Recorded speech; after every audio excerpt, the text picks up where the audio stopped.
Bir dənə misal deyim sizə, günaha.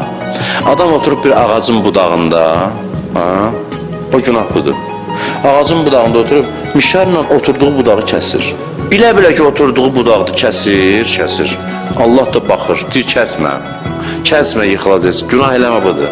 Mən necə misallar çəkim, ay Allah ki, özüm başa düşmə bu sözü. Deyir, kəsmə, yıxılacaqsan, kəsirsən sən. Deyir, kəsirsən.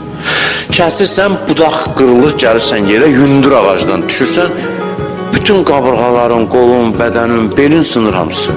Ölümcül vəziyyətdəsən. Baxırsan, edir, niyə kəsdin bəs? Deyirəm, kəsmə, niyə kəsdin?